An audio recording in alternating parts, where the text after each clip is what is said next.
आज हम बात करेंगे रियल एस्टेट सेक्टर की एक और सच्चाई के बारे में जो आपके पास शायद पहुंची नहीं होगी। इस सेक्टर में ना केवल छोटे छोटे बिल्डर बल्कि बड़े नामचीन बिल्डर भी अपनी मनमानी करने से बाज नहीं आते। और सबसे दिलचस्प बात यह कि ये बिल्डर भी मानते हैं कि वो खरीदार ही है जिनकी वजह से उनका कारोबार फल फूल रहा है। लेकिन जरा ठहरिए, यही वो लोग हैं जो खरीदारों को ठगने का कोई मौका नहीं छोड़ते। यूनिट बुक करने के वक्त बड़े बड़े सपने दिखाए जाते हैं, बड़े बड़े दावे किए जाते हैं कि तय समय से पहले ही आपको फ्लैट का कब्जा दे दिया जाएगा। लेकिन ये कहानी में बहुत अच्छा लगता है, पर जब हकीकत सामने आती है तो खरीदार के लिए तो बुरा दौर शुरू हो जाता है, जहां सिर्फ इंतजार करना पड़ता है और फिर लगते हैं कोर्ट कचहरी के चक्कर।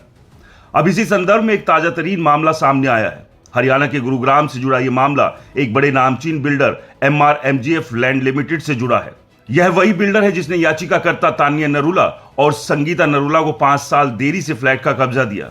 इतना ही नहीं, इस फ्लैट के लिए बुकिंग 2010 में हुई थी और करार के मुताबिक बिल्डर ने फ्लैट का कब्जा 2014 में देना था, लेकिन कब्जा दिया गया 2019 में, यानी कि 5 साल की देरी से। अब आप सोचिए, जब कोई खरीदार 1.31 करोड़ रुपए की राशि चुका रहा हो तो वह फ्लैट के लिए कब तक इंतजार करेगा। और फिर इस लंबी देरी का मुकाबला करने के लिए उसे कोर्ट कचहरी का सहारा लेना पड़ा। आखिरकार याचिकाकर्ता ने 3 साल पहले हरेरा में इस बिल्डर के खिलाफ याचिका दायर की थी। हरेरा ने दोनों पक्षों की सुनवाई की और फैसला सुनाया। हरेरा के सदस्य अशोक सांगवान ने 22 पेज का आदेश जारी किया, जिसमें कहा गया कि इस देरी के लिए बिल्डर को याचिकाकर्ता को 11.10% के हिसाब से ब्याज देना होगा। इस आदेश को 90 दिनों के भीतर लागू करना होगा। इस फैसले ने एक बार फिर यह साबित कर दिया है कि रियल एस्टेट सेक्टर में जब तक खरीदार खुद अपने अधिकारों के लिए आवाज नहीं उठाते, तब तक उनके साथ ऐसा होता रहेगा। बिल्डर अपने मनमाने तरीके से काम करते रहेंगे और खरीदार को बस इंतजार करना पड़ेगा।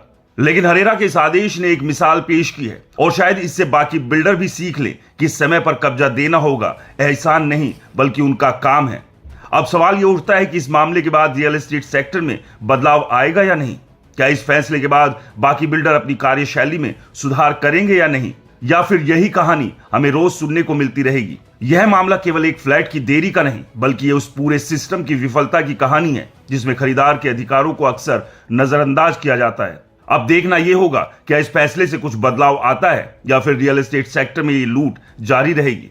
यहां पर सवाल सिर्फ एक फ्लैट के कब्जे का नहीं बल्कि सवाल यह है कि क्या हम उन तमाम लोगों की आवाज बन पाएंगे जिनका पैसा इस सिस्टम में फंसा हुआ है और जिन्हें कभी भी उनका हक नहीं मिलता।